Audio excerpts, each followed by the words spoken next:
네, 24-2 와빅터 컨퍼런스 바이럴 없는 맛집션 서비스 오리앤 고기 팀장을 맡게 된 김대술입니다. 네, 최종 발표 시작하도록 하겠습니다.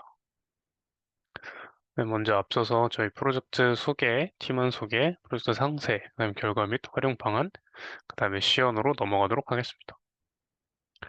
우선 저희 팀원 소개입니다. 저희 팀은 총 7명으로 이루어져 있는데요.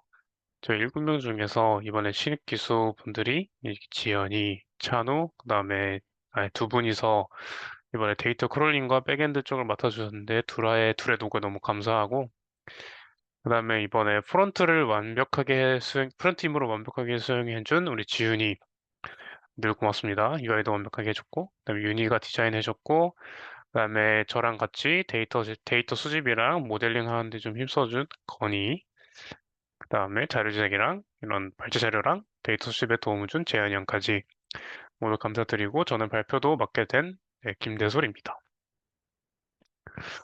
근데 저희가 이번 컨퍼런스를 하게 되면서 던진 첫 번째 질문이 왜 내가 찾은 맛집은 항상 맛이 없을까입니다.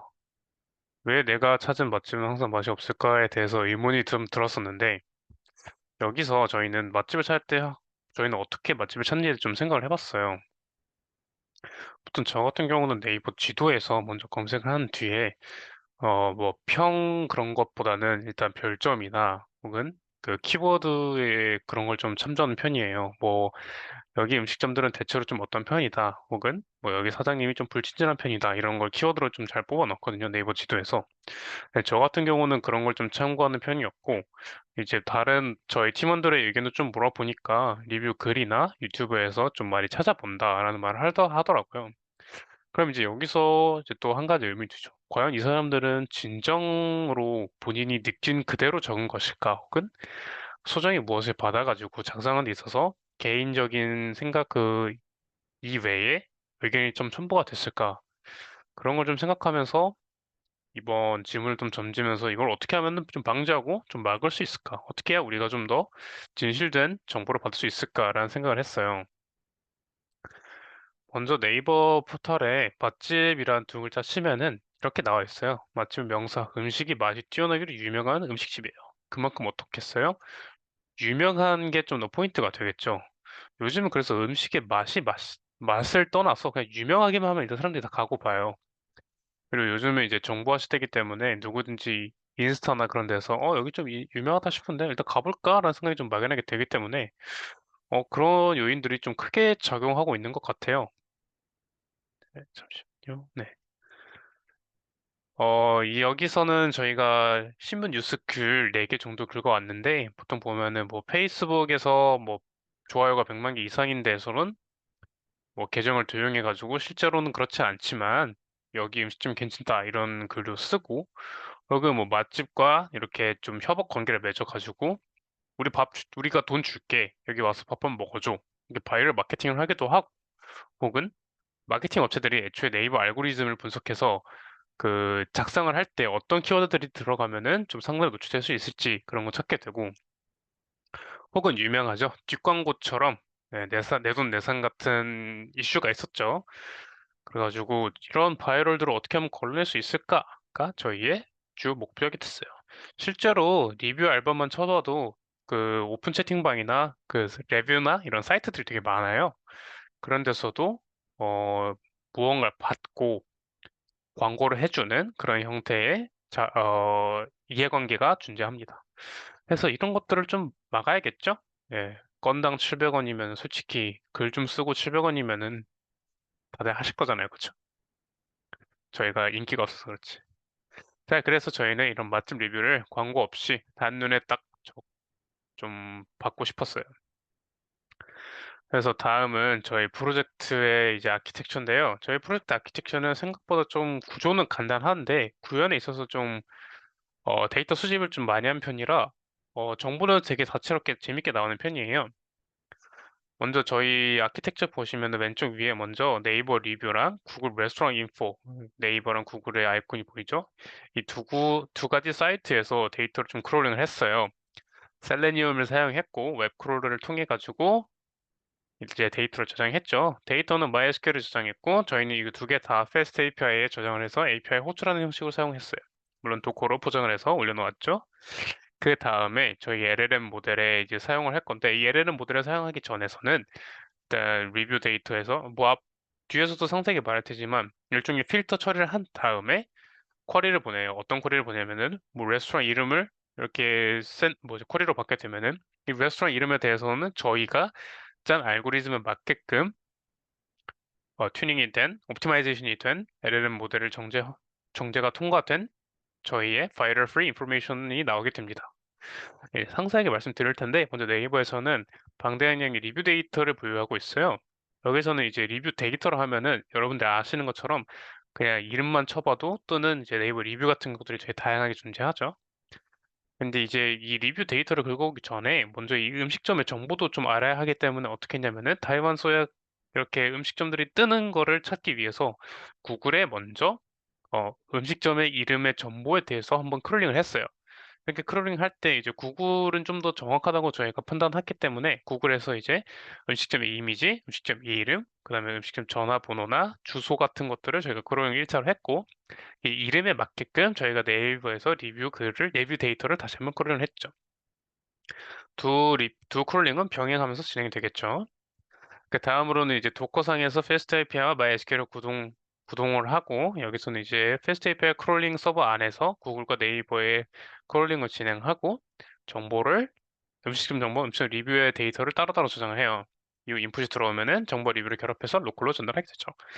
여기서 조금 저희가 생각했을 때 저희 한계점으로는 실시간 크롤링이라는 작업을 저희가 준비는 했는데요. 구현하는 데 있어서 어 이게 서버가 저희가 비용을 지불하고 만든 게 아니라 로컬 서버에서 했기 때문에 조금 한계점이 발생했어요. 제가 그래서 이걸 좀 보완한다면은 저희 데이터베이스에 존재하지 않는 음식점 이름에 대해서는 저희가 실시간 크롤링을 바로바로 진행하는 그런 기능도 구현을 해놨고 추가만 해놓으면 될 것 같습니다. 저희 팀 내에서 서로 일정이 조율이 안 돼서 이거 컨퍼런스 발표 전날까지 완벽하게 구현을 못했는데요. 그 다음은 저희가 이제 여기가 사실 핵심이죠. 바이럴 포스트 필터링이라는 기능을 하게 되는 파트인데요. 여기서는 어떻게 리뷰에 대해서 판단을 했냐면은 크롤링 된 데이터 리뷰 중에서 바이럴성 이미지가 들어있는 것들은 저희가 다 거르려고 필터링 모듈을 따로 넣어놨어요. 이제 이것이 어떤 역할을 하냐면은 이 리뷰 글 내부에서 만약에 왼쪽처럼 본 포스팅은 제품을 협찬받아서 작성되었습니다. 혹은 본 포스팅은 업체로부터 지원받아 작성되었습니다. 같은 이런 이미지가 들어있으면은 얘네는 바이럴성 리뷰다. 그럼 이 리뷰를 그럼 이 이미지를 어떻게 식별했냐? 네, 저희는 사실 그 CV 작업으로 넣을까 했는데 이 CV 작업까지 넣어버리면 모델이 너무 헤비해지기 때문에 일단은 이미지 URL 자체에 특수 도메인이 들어가 있어요. 뭐 review.com이라든가 강남원이.com이라든가 이런 것들이 좀 들어있기 때문에 이런 특수 키워드들을 저희가 좀 찾아가지고 네, 몇 개를 필터를 거르고 나서 이 LLM 모델에 적용하기로 했어요.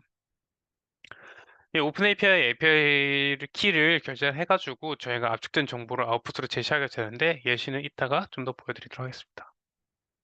그래서 좀 정리를 해보자면은 사용자가 음식점 이름을 넣으면은 이게 로컬에서 패스트 API 서버로 쿼리를 전송하고 패스트 API 서버에서 데이터를 패치를 해가지고 바이럴 필터링된 LLM 모델을 거친 아웃풋이 사용자에게 전달하게 됩니다. 결과는 어떻게 나오면은 오른쪽처럼 나오게 돼요. 예를 들어서 정통집 신촌점을 치면은 이렇게 나오는데 그럼 여기서 이제 의문점이 들 수 있어요. 만약에 내가 정통집 신촌점이 아니라 그냥 정통집 치면 어떻게 될까요? 네, 처음에는 저희는 이렇게 쿼리 자체에서만 이 6글자가 동등하게 들어가야만 데이터베이스에서 이름 찾아가지고 이렇게 데이터를 패치한 다음에 정제하는 과정이 되었는데 이거를 저희가 좀 예외 처리를 했어요. 정통집 신촌점뿐만이 아니라 그냥 정통집만 쳐도 정통지 신촌전 이렇게 나오게끔 데이터베이스를 연동했는데 여기서 또 한계점이 나오게 되죠. 지금은 저희는 데이터베이스를 신촌 위주로 좀 크롤링을 하다 보니까 이렇게 신촌점이 나오게 되는데 추후에는 정통집만 쳐도 이게 무슨 점이 나올 수 있도록 한 번 더 네, 예외 처리를 하려고 합니다. 그래서 그래서 아웃풋은 총 6가지에서 7가지가 나오게 되는데요. 첫 번째로 요약. 여기는 뭐 다수의 리뷰를 받아 어떤 전문점이고 매력적인 외관과 레트로 감성 갖고 웨이팅 있지만 뭐가 맛있고 어떤 분위기다. 이하고 분위기는 레트로 감성이 느껴지는 넓고 시원한 공간이다. 서비스는 대부분 잘 되어 있고 웨이팅 시스템 다소 비효율적이다. 실제로 여기는 웨이팅이 비효율이에요. 왜냐면은 그 웨이팅을 하는 다른 앱들을 안 쓰고 휴대번호 받아놓은 것도 아니고 그냥 이름만 적어놓고 가거든요. 그렇게 된 경우는 제가 다른 곳 갈 수도 없고 그냥 앞에 서 있을 때잖아요. 그런 것은 저도 비효율이라 생각 드는데 이런 것도 잘 반영된 거라 생각을 해요. 손님 나이대는 주로 젊은 고객층이라 하는데 당연히 신촌점이니까 젊은 고객이 좀 더 많겠죠? 가격도 나와 있고 대표 메뉴 나와 있고 주차도 나와 있지만 주차는 사실 신촌은 대부분 다 비슷해요. 공간이 좀 제한되어 있고 예, 전화해도 안 되는 경우가 많아요. 그래서 저희 같은 서비스를 어떻게 활용하면 좋을지에 대해 생각해 봤을 때는 중요한 날 이제 함께하는 사람을 실망시키지 않고 좀 빠르게 찾아야 할 때 리뷰 하나하나 보기 좀 느리잖아요. 그냥 빠르게 찾아가지고 다음 음식점 갈 때 이럴 때 사용하면 좋을 것 같습니다. 다음으로는 시연인데 시연 관련해서 말씀드릴 게 저희가 지금 녹화가 지금 2주 정도 지난 시점인데 저희가 녹화할 때 서버를 지금 닫아놨어요. 그래서 지금 시연하는 컴퓨터도 없어서 저 개인적으로 녹화하는 좀 예, 부족함이 있는데 이거는 PPT에 좀 더 보완해서 올려놓도록 하겠습니다. 이상으로 발표 마치도록 하겠습니다.